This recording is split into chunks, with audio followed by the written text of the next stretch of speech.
Hindi bababa sa 10 bahay ang nasunog kaninang madaling araw sa barangay Kulyat sa Quezon City. Wala raw na iligtas na gamit ang mga nasunugan. Balitang hatid ni James Agustin.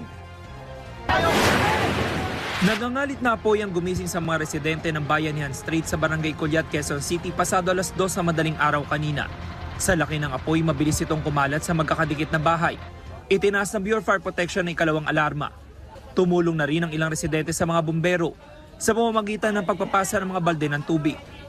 Ang pamilya ni Gerald ilang gamit lang ang naisalba. Nasa labas daw siya nang mangyari ang sunog. Pag-uwi niya, malaki na ang apoy kaya ginising niya ang lahat ng kaanak. Tulog po kasi sila lahat sa bahay. Tulog po sila lahat. Tapos parang nataranta na po kasi ako noon. Hindi ko na po yung gagawin ko. Parang kinuha ko na lang po yung mga papeles po namin, mga birth certificate po, mga importanteng gamit. Walang nailigtas na gamit ang umuupa sa kanila. Sa kabila niyan, laking pasasalamat ni Cecilia na nakalabas silang siyam na magkakaanak. Natupok nga lang ang motorsiklo ng kanyang anak. Nung sinabi, malapit na sa amin, kaya wala kami, nataranta rin kami, inanilong namin mga bata, nilabas lang. Parang mahirap, wala man lang kami kahit ano, mga damit, wala din. Nandun pa yung mga gamit namin, gamit ng anak ko. Alas 3:20 na madaling araw nang tuluyang maapula ang apoy. Ayon sa mga taga-barangay, hindi bababa sa 10 bahay ang nasunog.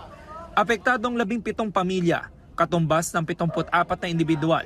Pansamantala silang tumutuloy sa covered court ng barangay. Nasabihan na rin natin, andito yung ibang mga pamilya na nasunugan. Iano na lang namin, ibabalangkas na lang namin yung mga modular tents. Nagpaluto na rin ng pang-agahan nila, yung aming mga employees ay andun na at magluluto na. Inaalam pa ng BFP ang sanhi ng apoy at kabuang halaga ng pinsala sa ari-arian.